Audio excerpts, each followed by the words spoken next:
ये है दैनिक प्रातःकाल का डिजिटल एडिशन प्रातःकाल लाइव। नमस्कार, प्रातःकाल लाइव में आप सभी का स्वागत है। मैं हूं मनीष पालीवाल और मैं लेकर हाजिर हुआ हूं 29 जनवरी 2022 का अखबार। चलते हैं और जानते हैं पेज नंबर 1 से लेकर 12 तक हमने क्या प्रमुख खबरें छापी हैं। पेज नंबर 1 की जो हमारी खास खबर है वो है एनसीसी कैडेट की एक रैली के बारे में है, जिसमें प्रधानमंत्री जब पहुंचे और युवाओं को संबोधित करते हुए उन्होंने कहा कि नशे से युवाओं को दूर रहना चाहिए। इस दौरान एनसीसी कैडेट यानी कि जो हमारे भारत की सैन्य सेवाओं में जाने का पहला पायदान होता है, उसके बारे में खुलकर चर्चा की और युवाओं को देशभक्ति के विषय में बहुत सारी बातें शेयर की। दूसरी जो खबर है वो पंजाब से आ रही है कि पंजाब में कांग्रेस के सीएम उम्मीदवार को लेकर घमासान मचा हुआ है। आप जान ही रहे हैं, चिन्नी जी और नवजोत सिद्धू के बीच में रार बनी हुई है, चुनाव सर पर है, लेकिन पंजाब में जो कांग्रेस की हालात है वो देश से छुपी हुई नहीं है। वर्तमान समय में हर आदमी मोबाइल यूज करता है और मोबाइल में अलग अलग तरीके के रिचार्ज प्लान होते हैं, लेकिन पिछले 2 सालों से विभिन्न टेलीकॉम कंपनियों ने अपने हिसाब के टैरिफ प्लान बना रखे हैं। ये 28 दिन का, 56 दिन का और 84 दिन के महीने कहां से लाए ये तो टेलीकॉम कंपनी ही बता सकती है, लेकिन इनके खिलाफ कुछ जागरूक ग्राहकों ने ट्राई का दरवाजा खटखटाया और इनकी मनमानी और इनके लूट के बारे में पूरे दस्तावेज पेश किए। लंबे समय से चली जद्दोजहद के बाद सरकार के अंदर इस बात को तय किया गया कि आने वाले वक्त में यानी फरवरी के बाद मोबाइल के जितने भी टैरिफ प्लान होंगे वो 30 दिन, 60 दिन और 90 दिन की अवधि के होंगे। ये खबर महानगर से लेकर गांव तक में रहने वाले मोबाइल उपभोक्ताओं के लिए बहुत ही खुशखबरी वाली है। तो अब ट्राई के शिकंजे के बाद ये मनमानी आपको नहीं झेलनी पड़ेगी। बॉटम में जो एक खबर है वो सिद्धू को लेकर है। पंजाब में कांग्रेस की ओर से अपने आप को मुख्यमंत्री का चेहरा बताने वाले नवजोत सिद्धू की एक बहन निकल कर आई है और उन्होंने दावा किया है कि सिद्धू ने अपने कैरियर और पैसों के खातिर अपने माता पिता के साथ विश्वासघात किया है और उनकी माँ जो है, उनकी माँ की मौत सिद्धू के कारण हुई है। इसको लेकर पंजाब की मीडिया, नेशनल मीडिया में बहुत सारी खबरें चल रही हैं। इसमें कितनी सच्चाई है ये तो आने वाला वक्त बताएगा। अब पेज नंबर 2 की ओर बढ़ते हैं। पेज नंबर 2 पर जो हमारी खबर छपी है वो ठंड की है और राजसमंद से आई है, जिसमें बताया गया है कि राजसमंद में माइनस पर पहुंच गया है पारा। आपको मालूम है कि पिछले कई दिनों से राजस्थान में सर्द हवाओं के साथ साथ ठंडी का माहौल बहुत जबरदस्त चल रहा है। लोग ठंड के कारण अपने घरों में दुबके हुए हैं। इस खबर में हमने आंकड़े दिए हैं कि किस दिन किस प्रकार का तापमान रहा था। दूसरी खबर है वॉलीबॉल कोर्ट के निर्माण की। मावली के पास एक गाँव है गादोली, वहां के स्थानीय विद्यालय में छात्रों के लिए वॉलीबॉल कोर्ट का निर्माण किया गया है। उसका उद्घाटन स्थानीय सरपंच गणपत सिंह चौहान ने किया है। तीसरी खबर है शहीद भगत सिंह की मूर्ति का अनावरण हुआ है। कपासन के अंदर शहीद भगत सिंह जी की मूर्ति का अनावरण हुआ है, उसकी विस्तार से खबर प्रकाशित की गई है। अब चलते हैं पेज नंबर 3 की ओर। पेज नंबर 3 पर हमारी सबसे बड़ी जो लीड खबर है, महाराष्ट्र के अंदर एक बहुत बड़ा नियम अभी लागू किया गया है कि जिनकी दुकान या सुपरमार्केट 1000 वर्ग फीट में फैला हुआ है वो अपनी दुकान पर किराने की सामान के साथ शराब भी बेच सकते हैं। इसी मुद्दे को लेकर भारतीय जनता पार्टी और शिवसेना के बीच में घमासान मचा हुआ है। शिवसेना के संजय राउत का कहना है हमारी सरकार ने शराब बिक्री का जो ऑर्डर जारी किया है इससे किसानों को फायदा होगा। वहीं भारतीय जनता पार्टी का दावा है कि अगाड़ी सरकार यानी कि शिवसेना और उनके सहयोगियों की सरकार का यह फैसला बहुत ही चिंताजनक है, इससे समाज में अव्यवस्था फैलेगी। अब दोनों पक्षों का किस तरीके का दावा है उसके लिए आपको ये खबर पढ़नी चाहिए। अब चलते हैं हम बॉटम की ओर। बॉटम में जो खबर है वो घोटाले से जुड़ी हुई। हमारे देश में घोटाले ना हो ये हो ही नहीं सकता, क्योंकि अनेक घोटाले सुन सुनकर हमारे कान पक चुके हैं। और ये जो घोटाला है महाराष्ट्र का ये बहुत महत्वपूर्ण है और चिंताजनक है। चिंताजनक इसलिए है क्योंकि ये शिक्षा विभाग से जुड़ा हुआ घोटाला है। महाराष्ट्र के शहरी और ग्रामीण क्षेत्रों में शिक्षकों की भारी कमी है। इसी कमी को पूरा करने के लिए वर्ष 2019 और 20 के अंदर एक परीक्षा आयोजित की गई, जिसमें कुल 16,592 लोग उत्तीर्ण हुए और शिक्षक बन गए। उसके बाद हाल ही में इस मसले को लेकर कुछ लोगों ने शिकायत की और साइबर क्राइम ने इस विषय में गहरा अनुसंधान किया। गहरा अनुसंधान करने के बाद बहुत ही नकारात्मक खबर ये आई है कि इस परीक्षा के दौरान बड़े स्तर पर घोटाला हुआ और तकरीबन 7,800 छात्रों को जो पूर्ण रूप से फेल थे उनसे पैसा लेकर उन्हें शिक्षक बना दिया गया। ये बहुत बड़ा घोटाला है। महाराष्ट्र सरकार ने इस मामले में संज्ञान लिया है, लेकिन देखने वाली बात यह है कि आखिर हमारे देश में शिक्षकों के कंधों पर देश का भविष्य सुधारने की जिम्मेदारी है। जब फेल विद्यार्थी को ही शिक्षक बना दिया तो वो आगे बच्चों को किस प्रकार की शिक्षा देंगे। इस घोटाले को लेकर पक्ष और विपक्ष आमने सामने बना हुआ है। अब चलते हैं हम पेज नंबर 4 पर।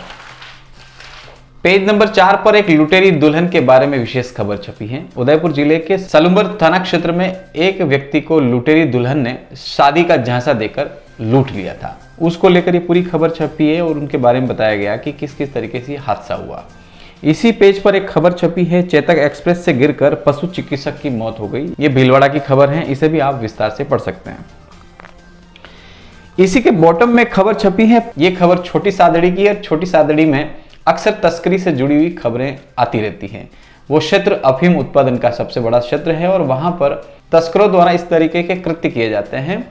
इसी में एक तस्कर ने अफीम का दूध ले जाने के लिए एक नया रास्ता अख्तियार किया और अपनी बाइक के पेट्रोल डालने वाली जगह पर छोटी छोटी थैलियों के अंदर अफीम के गोले बांध दिए, अफीम के दूध को बांध दिया और उसके बाद वो लेकर जा रहा था। मुखबिर की सूचना पर पुलिस पहुंची, उसे गिरफ्तार कर लिया गया। जब उसकी टंकी खुलवाई गई तो उसके अंदर अफीम का दूध पाया गया। पेज नंबर 5 पर एक बिल्डर के खिलाफ खबर छपी है। एक बिल्डर ने एवरसाइन नगर वसई के अंदर एक महिला को झांसा देकर बहुत बड़ा फ्लैट दिखाया, बिल्डिंग दिखाई, लेकिन हकीकत में पैसा लूटने के बाद वो बिल्डर गायब हो गया। बिल्डरों के बारे में अक्सर इस तरीके की खबरें मिलती रहती हैं कि बिल्डर किस प्रकार लोगों के साथ ठगी करते हैं।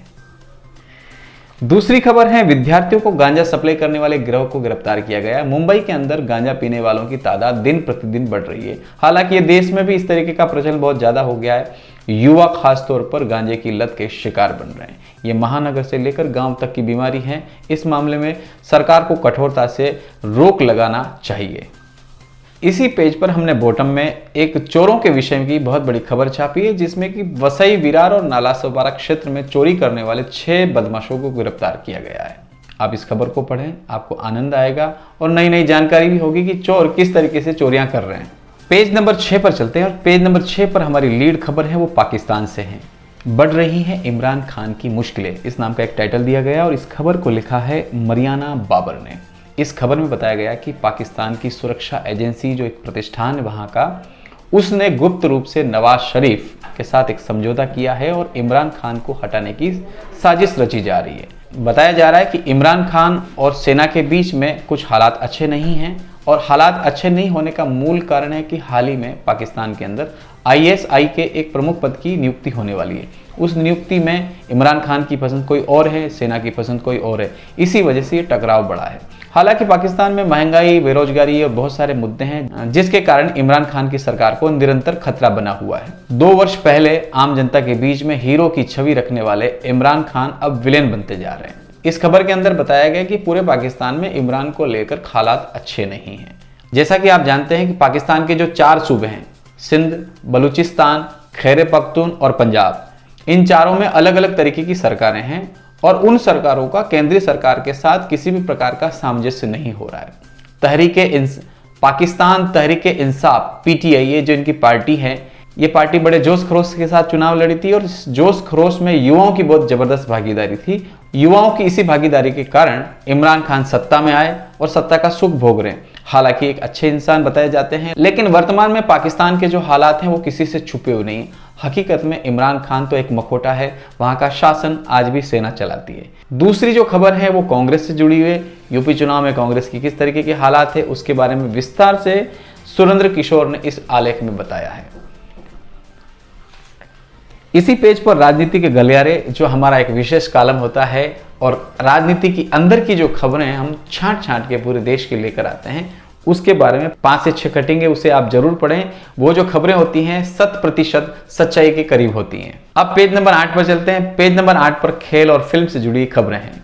अब चलते हैं पेज नंबर 9 पर और जानते हैं वहां की खबरें। पेज नंबर 9 पर एक विशेष खबर छपी है चोरों को लेकर। पेज नंबर 10 राजनीति से जुड़ी बहुत सारी खबरें लेकर आया है। सबसे बड़ी खबर है अयोध्या काशी के बाद अब मथुरा की बारी। इस पेज पर राजनीति से जुड़ी बहुत सारी खबरें हैं जिसे आपको पढ़ना चाहिए। अब चलते हैं पेज नंबर 11 पर। लीड में छपा है 1.25 करोड़ में लीक हुआ था रीट का पेपर। इसी पेज पर जो दूसरी खबर है वो है डूंगरपुर से जिला परिषद की साधारण सभा में हंगामे की। हमारे देश के अंदर बिना हंगामे के राजनीति बिल्कुल नहीं होती। ग्राम पंचायत की ग्राम सभा हो या देश की राज्यसभा हो या लोकसभा हो, हंगामे अक्सर देखने को मिलते हैं और आजकल तो जनता सीधे टीवी प्रसारण में लाइव हंगामे देख सकती है। ये हमारे लिए बहुत ही चिंताजनक बात है कि जिन लोगों को हम मत देकर आगे भेजते हैं वो किस तरीके का आचरण करते हैं, किस तरीके की प्रतिभा का प्रदर्शन करते हैं। हमें वोट देने के साथ साथ इन राजनेताओं से एक वादा और भी लेना चाहिए कि आप राजनीति कीजिए, मुद्दों की कीजिए, सिद्धांतों की कीजिए। लड़ने झगड़ने का जो आप प्रदर्शन करते हैं वो हमारे लिए दुखदायी हैं। इस प्रकार के कृत्य प्लीज न करें। अब आए हम पेज नंबर 12 पर, जहां पर एक बहुत ही रोचक खबर छपी है। खबर यह है कि पंजाब के नवानगर विधानसभा क्षेत्र से कांग्रेस के विधायक अंगद सिंह का टिकट होल्ड कर दिया गया। आखिर होल्ड क्यों किया गया, उसके पीछे कारण बताया जा रहा है कि उनकी धर्मपत्नी अदिति सिंह ने भारतीय जनता पार्टी का दामन थाम लिया और यूपी से वो चुनाव लड़ने जा रही है। उनकी पत्नी को टिकट मिल गया है, चुनाव प्रचार शुरू हो गया है। अंगद सिंह पूरी तैयारी करके बैठे थे और कांग्रेस ने उनका टिकट होल्ड कर दिया है। इसी वजह से पूरा परिवार सदमे में है कि पत्नी जहां भारतीय जनता पार्टी के लिए जबरदस्त तरीके से काम कर रही है, वहां पति जो है टिकट के लिए तरस रहे हैं। इस खबर में पूरा विस्तार से बताया गया है और आप इसको पढ़ेंगे तो आपको खूब आनंद आएगा। तो प्रिय पाठकों, ये थी पेज नंबर 1 से लेकर 12 तक की विशेष खबरों का विश्लेषण। हम जल्द ही एक विशेष और अच्छा वीडियो लेकर आपके समक्ष हाजिर होंगे। बने रहें प्रातःकाल लाइव के साथ। जय हिंद, जय राजस्थान।